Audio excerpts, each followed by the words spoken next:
देखिएगा ये इंपॉर्टेंट आप लोग के लिए प्रश्न होता है और ये नया टाइप आप लोग के लिए होता है जो कि आपको पहले ही बता चुके हैं। जैसे कि यदि सी भागा डी का अर्थ है सी डी की पत्नी है, मतलब इसमें यह कहा गया कि दो लोगों के बीच में अगर जहां पे प्रतिशत का चिन्ह रहेगा तो उसका मतलब हो जाएगा कि पहला जो है दूसरे की पत्नी है, मतलब सी जो है डी की पत्नी है। समझ सकते हैं? आगे चलते हैं।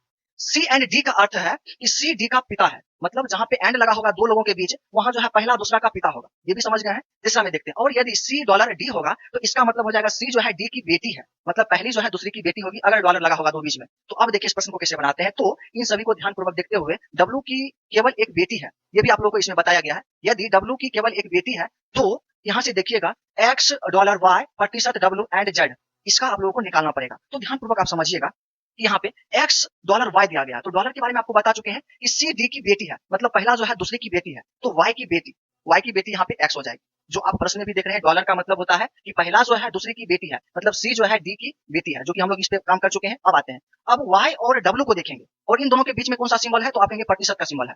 और प्रतिशत में हम जानते हैं कि सी डी की पत्नी है, मतलब पहली जो है दूसरी की पत्नी हो जाएगी। तो यहाँ पे देखेंगे जो वाई जो है, ठीक है, यहाँ पे जो है डब्ल्यू की पत्नी हो जाएगी। ठीक है, तो डब्ल्यू की पत्नी होने के लिए और ये आपका जो है पति हो जाएंगे यहाँ पे, जो कि आप जान ही सकते हो यहाँ पे, क्योंकि पहला अगर पत्नी है तो दूसरा तो पति होगा ही, जो कि आप देख ही सकते हो। उसके बाद फिर हम लोग देखेंगे डब्ल्यू और जेड को, इसके बीच में एंड का चिन्ह दिया हुआ है। अब एंड का मतलब क्या होता है, तो एंड का मतलब होता है कि सी डी का पिता है, मतलब पहला जो है दूसरा का पिता है, तो ये पहला कौन सा होगा, डब्ल्यू, और इसका पिता हो जाएगा, तो इसका मतलब जो है जेड जो होगा इसका बच्चा हो जाएगा। ये चीज आप समझ चुके होंगे, डायग्राम आपका कंप्लीट हो चुका है। और एक चीज और भी दिया गया था, यदि डब्ल्यू केवल एक बेटी है, डब्ल्यू केवल एक बेटी है, डब्ल्यू की केवल एक बेटी है, तो डब्ल्यू की केवल एक बेटी है, तो इसका मतलब जो है इसके बारे में कुछ नहीं बोला गया, एक ही बेटी है। ठीक है, तो आप देख सकते हो एक बेटी के बारे में ये बोल दिया गया, इसके बारे में कुछ नहीं बोला है, तो यहाँ पे डायग्राम आपका कंप्लीट हो चुका है। अब आपको क्या करना है कि इन चारों ऑप्शन में से एक को ढूंढना है कि ये कौन सा इस डायग्राम पे बैठ रहा है। तो आइए हम लोग देखते हैं।